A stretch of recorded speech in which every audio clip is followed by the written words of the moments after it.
Testing 1, 2.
I got the clicker. As I said, I'll click for you, and then that way I'll know when it's my turn. It'll help me remember.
Good evening, and welcome to a special meeting of Suffolk Public School Board.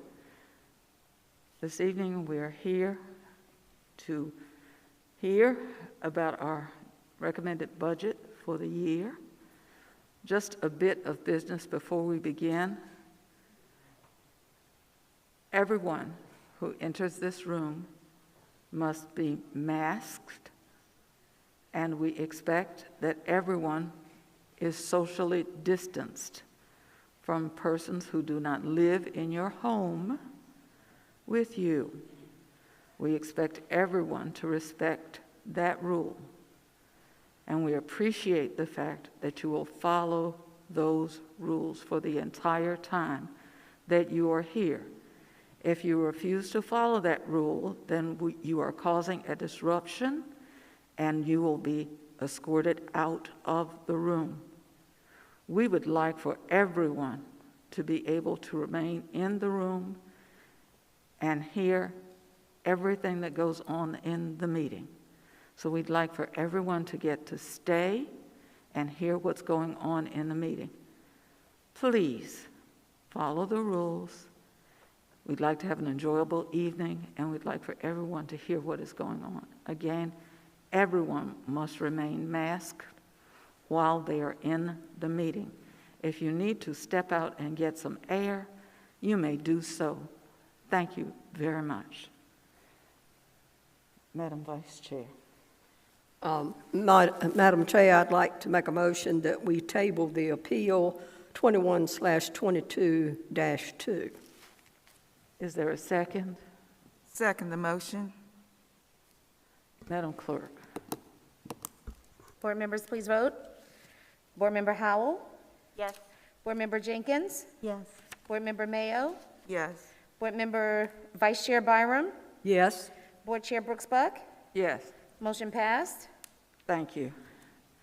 We have a board member who would like to join us remotely. Board Member Story would like to join us remotely. She is in Richmond, Virginia, near the corner of 9th and Bank Street. Board members have been given some auxiliary information about her whereabouts near that corner. A motion is needed pursuant to Virginia Code Section 2.2-3708.2, subsection B, to allow Board Member Sherry D. Story to participate in tonight's open meeting of the school board through electronic communication means from downtown Richmond at 9th and Bank Street because her work for the Family Foundation prevents her physical attendance at tonight's meeting.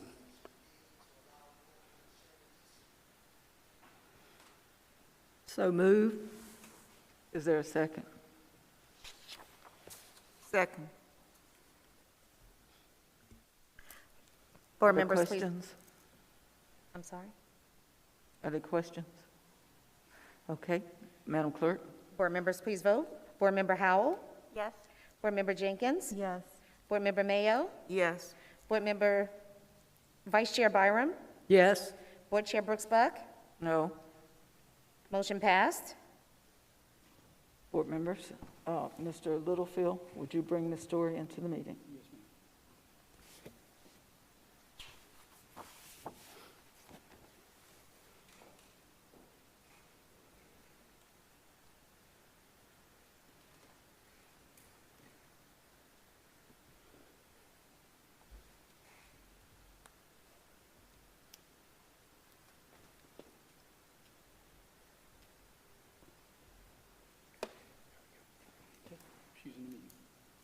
Ms. Story is in the meeting?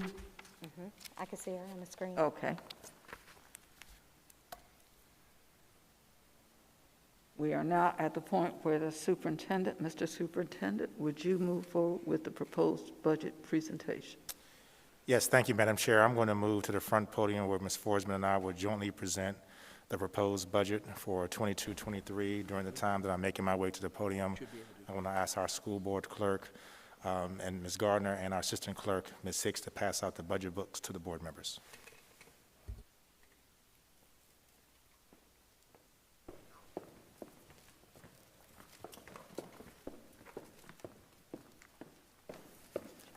Thank you.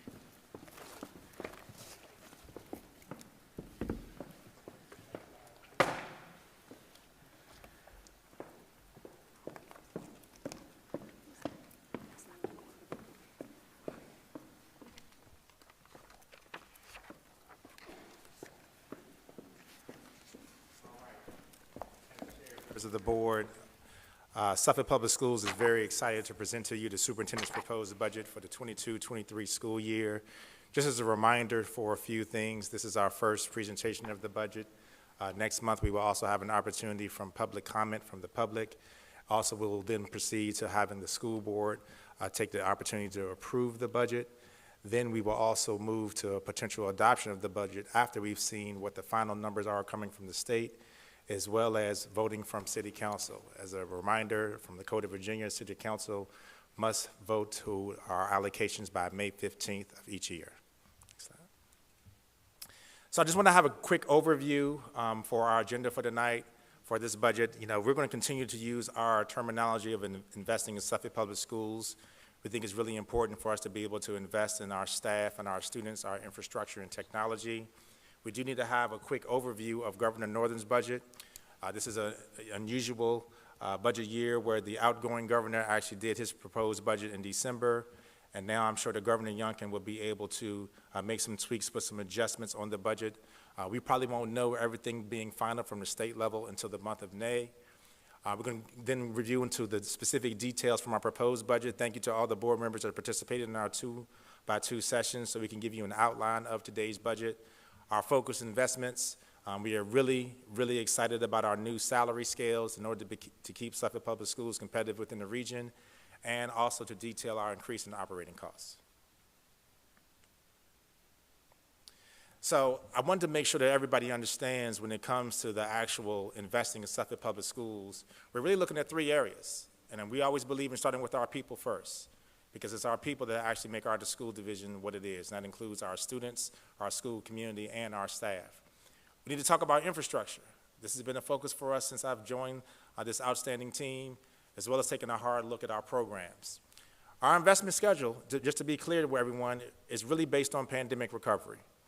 That's something that we've been dealing with as we're beginning to see some signs of coming out of the pandemic, the needs of the school division, and the current roles of our employees. Ms. Forsman, the superintendent's cabinet, and the team, we actually had 21 meetings with each one of our faculty and staff to kind of give them a similar overview to what we gave the school board, as well as to make sure that we got their feedback and answer their questions. Also, Ms. Forsman, the budget and finance team, has several focus groups that took a hard look at our salary scales. We wanted to make sure this was going to be a community decision based on the staff itself and not based on just the administrative team at the SAO. Our largest investments are in instruction. Our largest investments will always be instruction because we are a school division. But we also need to take a look at staff support. As you all know, when I first got here, I was really concerned with the staff support that we had at both the central office level as well as the building level. The central office level, for example, we were probably staffed between 9,000 and 10,000 students. Because of some of the different needs that we're seeing from our kids, we know that we need to be able to add some additional support to our buildings. That also includes support that is needed because students have had different challenges in the pandemic. And lastly, our investment is based on a 5% salary increase from the state. That was the key component of Governor Northen's budget. And based on some feedback that we've received from the General Assembly, some of the conversations that some of our lobbyists with VAST, Virginia School Board Association, et cetera, have had with Governor Youngkin's team, we honestly believe that that 5% is going to stay within the budget. So we're really basing everything that we do on that 5% salary increase from the state. Ms. Ford.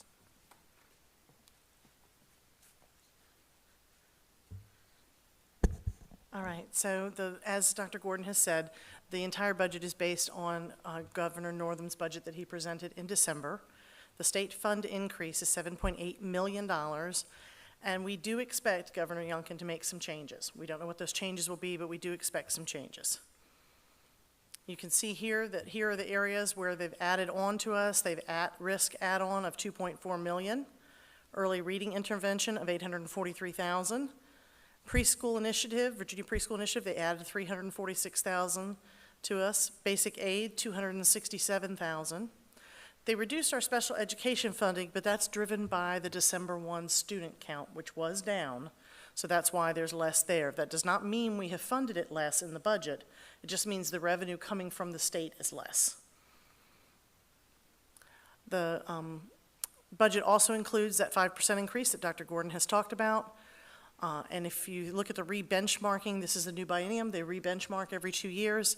When they're looking at that cost of education across the state, the funding that they're looking at is 2019. Well, 2019, we're in a pandemic. That's when it started. All the cost of educating children went down because schools weren't in, they closed them. So they've held us harmless for that to the amount of $2.27 million.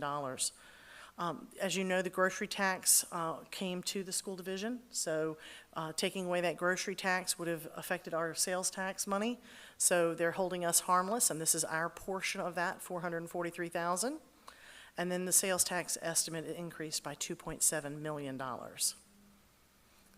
We're asking for an additional appropriation from the city of $2 million to give us a total revenue increase of $9.8 million. When we look at all funds, the operating fund there you can see is increasing by 5.96%, or the $9.8 million. The grants fund will actually go down next year because we have spent some of the federal funding. So it's one-time funding, it doesn't come back. So as we spend that down, the grants fund will gradually decrease back by 2025 to $12 million again, close to, which is what we've had in the past. So you can see that's going to be quite a decrease over the next 2 years. And then the food services fund increased slightly. So the total revenue for all funds for the 22-23, I'm sorry about those headings. I thought we changed those, but anyway, I apologize for the headings. $534,638 would be the total operating fund, grant fund, and food services fund budgets. The total increase is 1.65%, and again, that really is primarily due to the grants fund. You can see here the increase in the governor's budget was $7.8 million, as I said. The city appropriation increase requested is $2 million, and that's how we get to the $9.8 million. If we look at it on a chart, and this is on the state's 7 categories, you can see that instruction and instructional support is 77.7% of our budget. That's up 2% from prior year. However, even with the added positions, our attendance, our administration attendance stays at 1.99%, under 2%, which puts us well below most of the area in their administration and attendance. You can see that technology, food services, facilities and maintenance, and people transportation pretty much stay close to the same as they were as a percentage of the budget. So we continue our focused investments on students, teachers, and support staff. For students, as you know, we've used CARES Act money to provide devices, interactive boards, virtual instruction and virtual tutoring, the Saturday Academy, and before and after school tutoring. We've also used that money to provide some social emotional learning, COVID testing, and we've used it for recruitment and retention stipends for teachers. So that's how we've invested in our students to make sure that they can have all the tutoring and after school and before school tutoring and things that they need to be able to catch up. So teachers and support staff are next.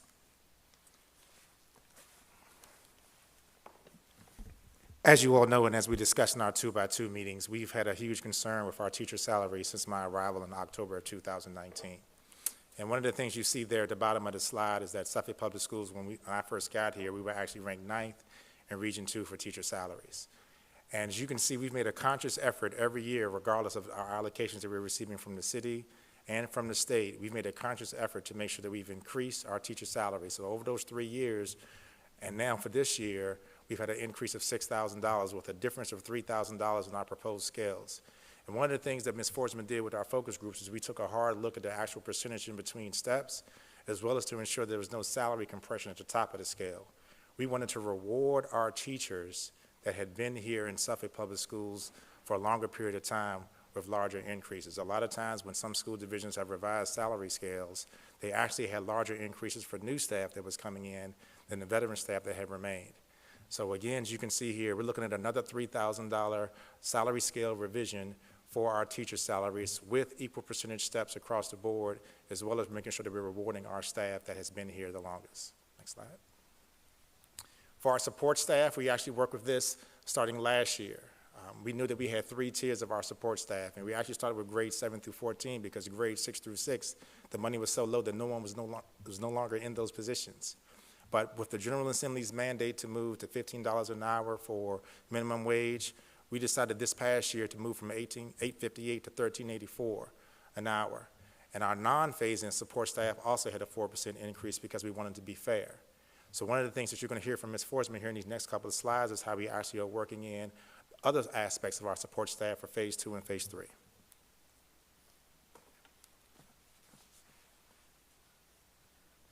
So the proposed budget that we're bringing before you tonight has teacher raises at 7.46% to 8.26%, which is equal to a step plus a 6.46 cost of living adjustment.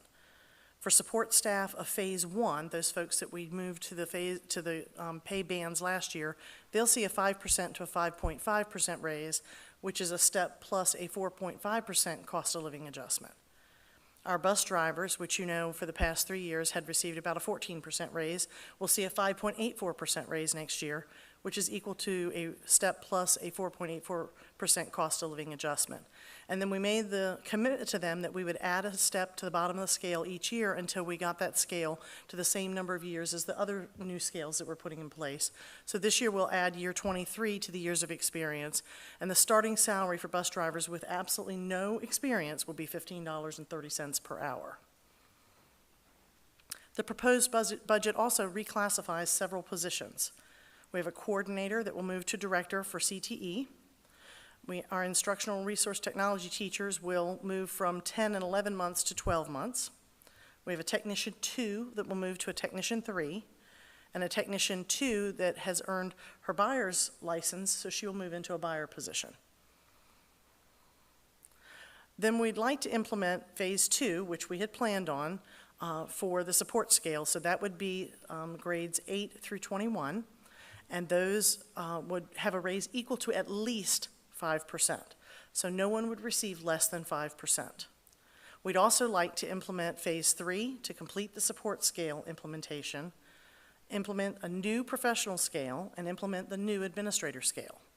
The total investment in our existing personnel comes to $6.7 million. So the question comes is, why would we implement Phase 3, a new professional scale, and a new administrative scale early? And really that comes from this 5% raise. The 5% raise requires us to give these same staff at least 5%, and it would cost us $759,544 to do that raise for 5%. Well, that is 59% of the cost of implementing these new scales. So we felt like it was fiscally responsible to look at going ahead with the implementation while it cost us less money. It will also improve our retention and recruitment of many hard-to-fill positions like nurses and social workers, psychologists, therapists, specialists, and instructional technology resource teachers. And it will make us competitive with Region 2 for our principals and professional positions. We've looked at that carefully, and we could see where some of our principals and assistant principals were woefully underpaid. So this will provide that money. So what will these scales look like? Well, Phase 2 and 3 of the support scale will look much like Phase 1, just more levels. And so they'll have the 0 to 35 steps, and everything is the same as what we implemented last year for Phase 1, just more levels of those bands. It's been vetted against all of Region 2 for competitiveness. We've had review by committee, groups of people that are in these positions to look at where we're looking at placing, and there was lots of discussion for several hours with these groups when we met with them about where things should fall and how they should look. The professional scale has 2 levels, a professional scale level 1 and a professional scale level 2, and it will be based on the teacher scale. So it will be the teacher scale plus 5% for professional level 1, and the teacher scale plus 10% for professional level 2. So it will always be tied to the teacher scale. This allows for the professionals to be paid for their master's degrees and other specific credentials that they have, that they bring to the table, that they currently may not be getting paid for. So for instance, professional level 1 would be your diagnosticians, your RNs, your teacher specialists, your instructional technology resource teachers, your deans, and your behavioral specialist 1. For level 2, these folks have more credentials that they're required to have to do these positions. So you have your speech language pathologist, your nurses who have their BSN, your school psychologist, your occupational therapist, physical therapist, your behavioral specialist 2.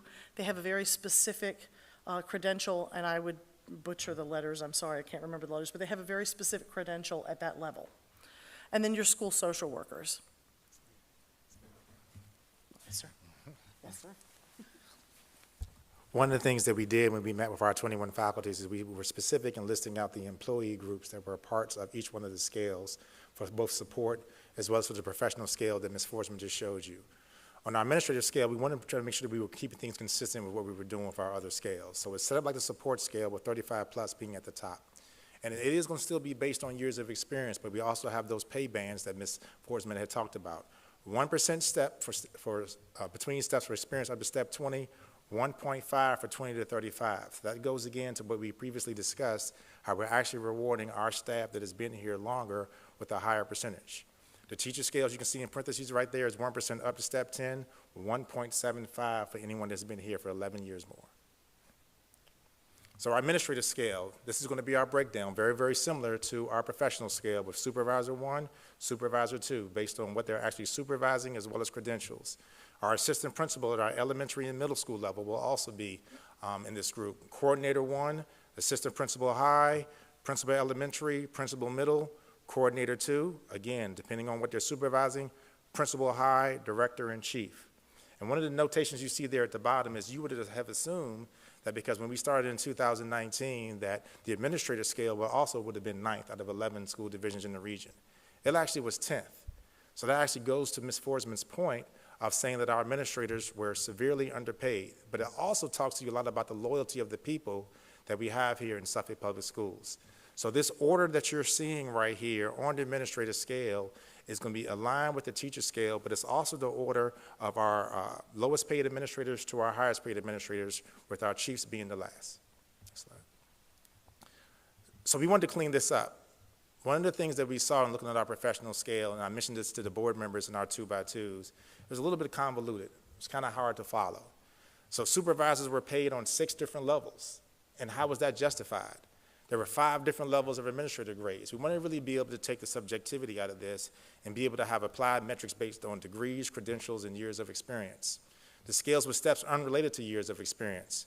It also clarifies differences between levels 1 and 2. When I first got here, I literally had to sit down with Ms. Forsman, and she had to give me a tutoring lesson on how to read the budget book, mainly because we had so many different pay bands and grades for people that actually had the same title. So those were some of the things that we really wanted to make sure that we were going to eliminate. And as you all know, there really has been 2 reasons why most school divisions have lost staff, not only throughout the pandemic, but just throughout history. The first one is really about how they're treated.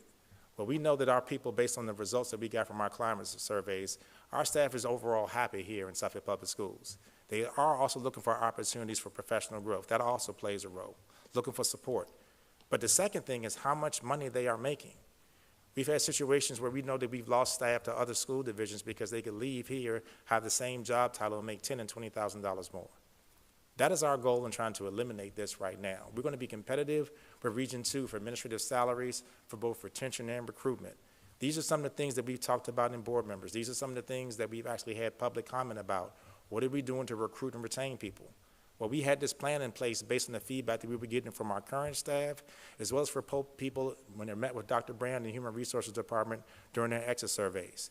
That feedback, your feedback, the feedback that we got from our focus groups and faculty and staff, that drove the things that we were actually putting in the budget.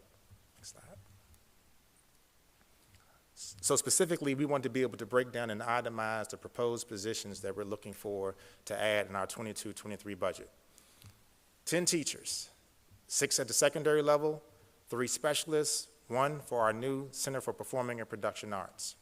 One of the things that we really took a hard look at, and I give Dr. Lee and Dr. King a lot of credit for this, is we took a hard look at how many of our teachers were actually teaching an additional class. And based on the metrics that we saw from that, some revisions that we're doing to the master schedule, that drove us to tell us how many teachers we needed at the secondary level.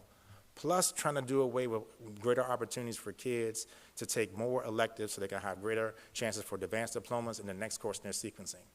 In-school suspension monitors at the elementary level. This is something that we're continuing that we actually put into the budget last year. We had some that only were being split on certain days. And in some cases, teacher assistants were actually covering in-school suspension. This is our next phase of adding 4 more positions for that. School assessment assistants at the elementary and middle level. This is something that we are really being innovative about. Multiple board members, specifically Ms. Mayo and Ms. Jenkins, mentioned to us the need to make sure that we're doing some things with school counselors. And we have school counselors listed here, as you can see right there, 2.0, but we also wanted to take a hard look at the role of the school counselor and what they were doing. Part of the focus groups, what we discovered is school counselors were actually spending a lot of time with test prep. So we wanted to create these school assessment assessments that are going to be itinerant at the elementary and middle level. So each one will have 4 schools they'll work with to unpack the SOLs, to help to pull out the data, working with the principal and the data research team, really taking that off of the school counselor's plate so the school counselor can work with our students and with our staff. We're looking for our school counselors to also play a larger role in our master schedule development. As we said, school counselor, we had an itinerant that we're now adding also at McBin Jr., and one of our new positions is a supervisor of auxiliary programs. This is going to include virtual junior, all of our tutoring, Edgenuity, SPS online, things of that nature. We want to be able to house it under one person. As you all know, this year for SPS online, for example, we actually had 3 administrators that were our associate principals. They were dealing with SPS online. But we want to be able to get back to our traditional model and be able to house it under one person, including summer school. This is why we have this title of Supervisor of Auxiliary Programs. We wanted to make a focused effort to streamline the process. And as Ms. Forsman had mentioned to all of you all during our 2x2 request from John Littlefield for an additional instructional technology resource teacher.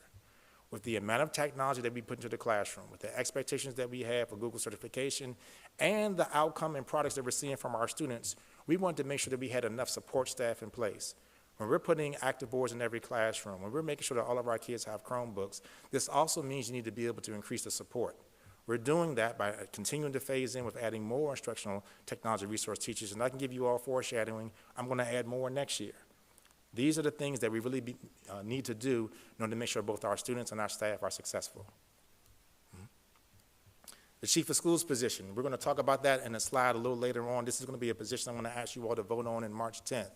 This is something that I believe that we need because I've actually been doing that role plus being superintendent. And it's an issue where we're taking a look at how much additional responsibility are we going to need based on not only these new positions, but based on what our instructional data is saying. The supervisor of auxiliary programs I just mentioned, master trades, a plumber. Mr. Napier, his team is severely understaffed, severely understaffed. They work Saturdays, they work Sundays, they work nights. We need a new plumber. And you all know we've been dealing with some other issues because of plumbing and leaks and some other things. This is a must. A media and communications technician. You know, we moved things under Mr. Littlefield last year when we had our media specialists work with our technology team because they were helping with Chromebook distribution. We want to be able to continue to support that.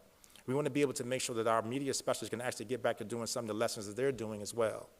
And the administrative assistants for those 2 new positions I mentioned with the chief of schools and the supervisor of auxiliary programs. So total, we're looking at 28 positions. As you all go back to the first slide that I showed you, we are heavily investing in people because that's the thing that actually makes Suffolk Public Schools who it is. And 60% of that, 59% is really coming from some of the raises and things, but our total investment is $1.775 million in people. Staff that is needed. I want to make it very, very clear to the board, is also clear to our school community. Anything that you see on this slide is not wants. These are needs. The needs of our children have changed. The needs of our staff have changed, and the pandemic has actually exacerbated a lot of that. Our ELL population is growing. Our special education population is still 14%. And our kids are performing to the best of their ability. So as we're looking to try to take some things off of people's plates, because you all know, we got a lot of people here in Suffolk Public Schools that are jack of all trades. We're looking to be able to specialize based on what the data is saying, based on the conversations that we're having with our people, feedback that we've gotten from our parents, and feedback that we've received from students. Feedback that we've received from students. We want to make sure that student voice is always apparent here in Suffolk Public Schools. Next one. So here is what we're thinking about for the new org chart that I'm going to ask the board to vote on March 10th. And with this new chief of schools position, as I mentioned earlier, currently I have 9 reports. I shouldn't have 9 reports. But some of that was by design where I wanted to make sure that I had an opportunity to understand what was going on in the school division because I wanted to be hands-on with our principals. I wanted to be hands-on with Dr. Lee and Ms. Pichon. But now because of the pandemic and some other things that we're really trying to do for the school division, I need to have this more global approach. So this chief of schools position that I'm going to ask you all to vote on March 10th, this person will be in charge of elementary leadership, secondary leadership, career and technical education, and technology. I will then be able to supervise the 4 chiefs in our community engagement office. That's the plan. And after this, I don't see myself adding like any other chiefs. I don't think it's necessary. But what will be necessary is to make sure that we have another set of eyes on some things. And part of the reason why I'm going to ask the board to vote on this at the school board meeting on March 10th is because of the things that we're going to try to do. We need to make sure that this position actually gets a head start. You all know that traditionally we hire somebody in May after the budget is finalized. They start July 1. Data's coming in from AP, SOL scores, and they literally have 1 month because August 1 in our division's mind is always the start of the new school year. You know, summer school graduation is a couple of days later. I need for this person to be able to hit the ground running. I want this person to have basically a 2 to 3 month head start, taking a hard look at what our data is saying to help us be able to develop our school improvement plans really based on the data, and the feedback that we're getting from our principals, our director of elementary and secondary, our CTE director, Mr. Riddick, had really pushed us to make sure that we had some things in there for work-based learning and other work opportunities for our kids, and of course, technology. I am a gadget guy, as all of you all know. John Littlefield's done a tremendous job. You can tell by the way that we've set this up today. We want to make sure we continue to have that creativity in our classrooms, especially with our new Center for Performing and Production Arts. Ms. Forsman? And so there are some operating costs that increased, and we wanted to go over those with you. So you can see here that purchase services increased by $1.1 million, and primarily that came from preventative maintenance for facilities. Not only are we looking to keep our facilities up, but these maintenance contracts on these older buildings get more expensive every year as we try to maintain the roofs and the HVACs and all the systems that are in those schools that are breaking down more and more the older these buildings get, and as you know, we have many older buildings. So we are spending the money anyway, and we're trying to move it during the year to cover these things, so we've added about $800,000 to that account. Copier maintenance, with the children back in school, we're spending more on those maintenance contracts because they're based on number of copies. Legal services, we've added $80,000 to purchase services to help us with legal services. Human resources, the EAP offered us an opportunity to increase the number of sessions that our staff could have with the EAP, and so that's increased that cost.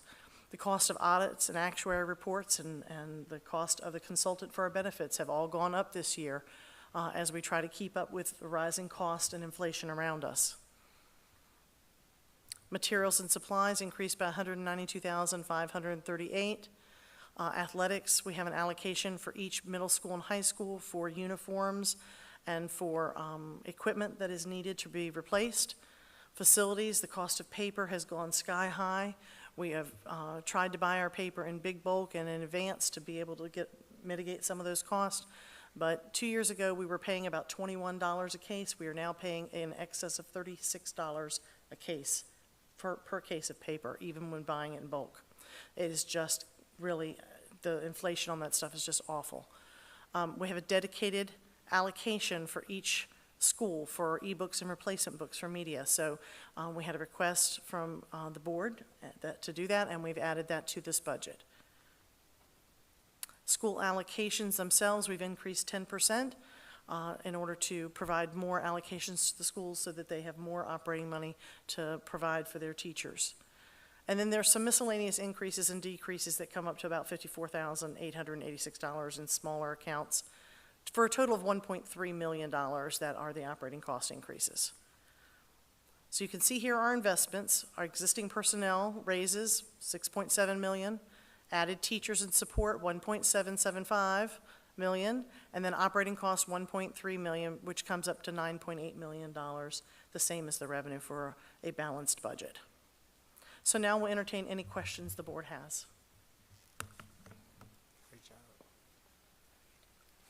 Board members, are there questions?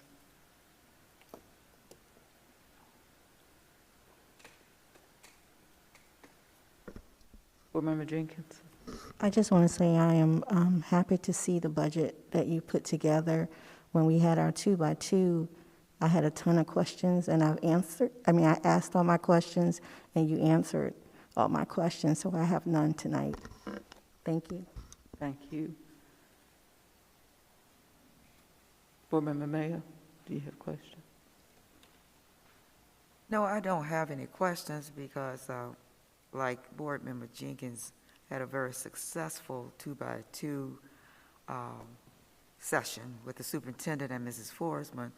I just want to say that I was very pleased to see some of the requests or some of the concerns that we as board members had. They were addressed in the budget, and we're invested in people, and that's important because our students need us, and they need the personnel, and we can only provide a quality educational program if we have the people that are able to implement that program. So, thank you. Thank you. Board Member Story, do you have any questions? Board Member Story, can you hear me?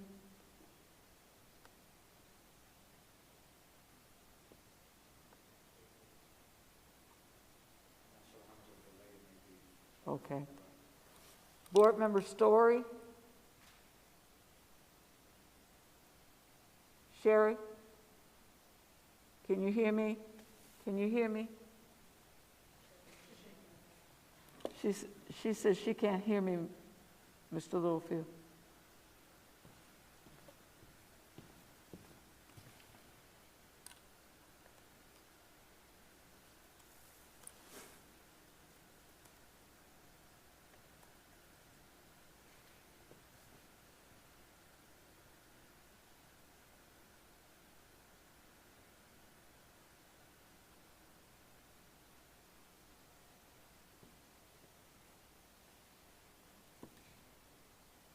Can you tell her to put any questions she has in the chat? I just did. Oh, okay. She says no. Okay. Thank you. Vice Chair Byram, do you have questions? I don't have any questions per se, but I just have a few comments. I want to commend Dr. Gordon and the Finance Department, Ms. Forsman, for following the concerns of the board members, because I think all of our concerns, as far as I can see, are addressed in one way or the other, which is commendable. And, you know, I think it's very important to the public to know that we're spending almost 78% of our budget on instruction, you know. And we have continued that over the years. That's not something new. But yet we're only spending less than 2% on the administration of our instruction. So that's wonderful too. And the bus drivers, which has been an issue for many years, I'm very glad that we have increased again the increase in their salaries. And I believe, as I asked Dr. Gordon, I believe yesterday, I think it's around 20% now that we have increased bus drivers' pay over the last couple of years. And I think that's to be commended. I think we've done a lot of incentives as well to help our bus drivers. And I'm very pleased with that over the course of Dr. Gordon's administration. And moving to the professional and administrative scales, I think that's a much-needed thing that we've needed for a long time, because we want to be able to retain people. We have good administration, and we want to keep those people in place. A lot of our people will be retiring at some point, and we know we have to replace, you know, so we have to be able to bring in new people that will continue our programs. And I think moving to that is wonderful. And basically, I'm just happy with what you have come up with. And thank you for what I look forward to the also the filling of some of these positions, Director of Human Resource and et cetera, that we need to fill. I look forward to us moving forward on those things because it's much needed. Thank you very much. Thank you. And Dr. Buck, while Mr. Littlefield's checking the chat to see what Ms. Story had put in there, two things I just want to reiterate to the board. We believe with some of these teacher salary adjustments that we will probably be in the middle, right around fifth. For teacher salaries, probably the same for administrators. And as you all can see, one of the main highlights that we're really excited about this budget is our ability to revise 4 salary scales in 1 year, really taking advantage of our assumption of that 5% raise increase for staff. We think that's going to be the key to us getting this budget passed.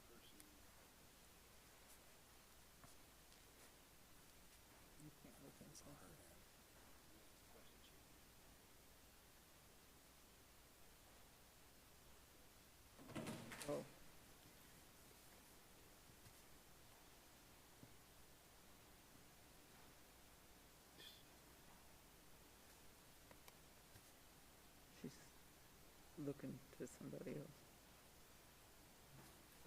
Can't do anything about it. Okay, if we can't hear her voice, then she's looking to someone else to, She's on her phone. I can't unmute her phone. okay. All right. I'm going to make my comments.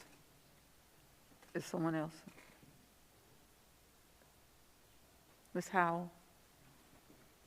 Did you want to?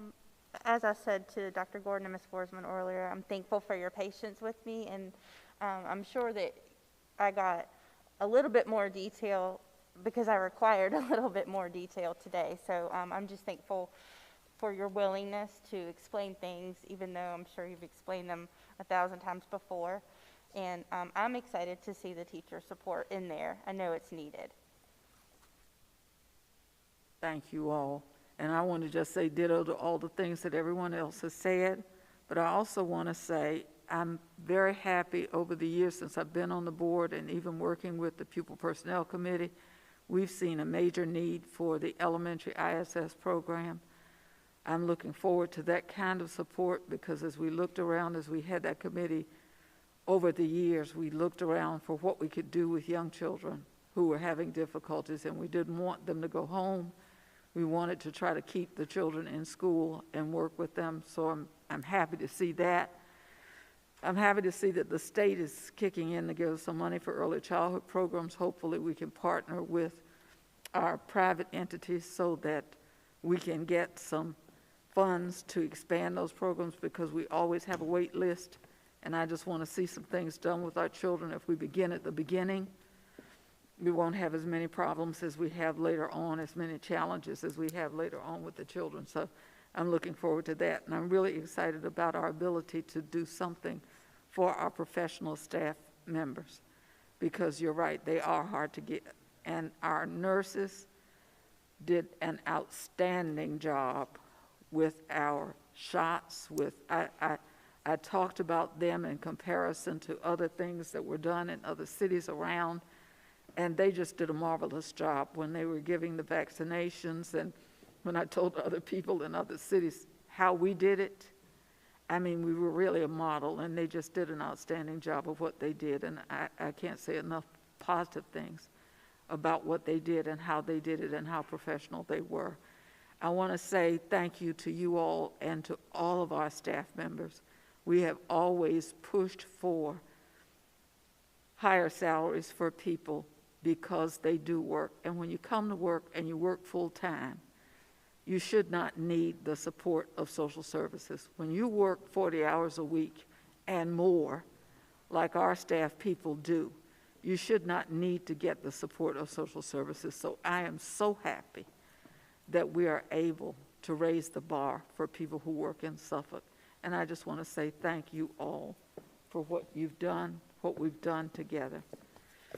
And now it's time to receive a motion, because I do believe this is an action item. It's not an action item, an informational item. So just positive comments for this from everybody. We don't have any more questions that we can understand. We can't get a voice, can we? Have we gotten a voice? I believe that the clerk is checking to find out if she's going to unmute her mic if she has a question, because she can't be sending it through a chat. You have to be able to hear her voice. Oh, okay. Ms. Story, can you unmute your, we see a We see your picture, but we can't hear your voice. We see your picture on your phone. You've turned off your picture and your live picture and your voice. We can't hear anything. Okay, she's disconnected, so we're going to go ahead, and if I can get a motion for adjournment. Madam Chair, I make a motion that we adjourn. I'm sorry? She's on the phone. Huh?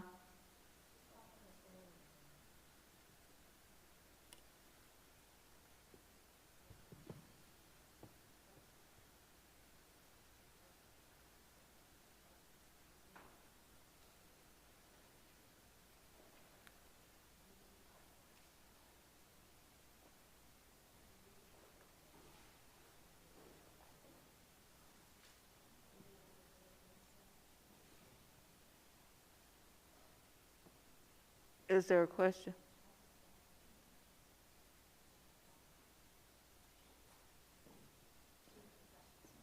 Okay. All right, there's a motion on the floor. Is there a second?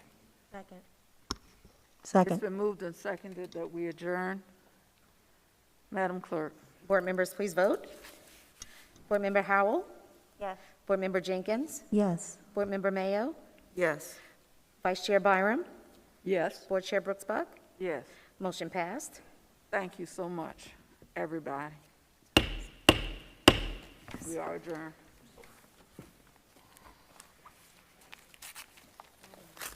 I already got one of those.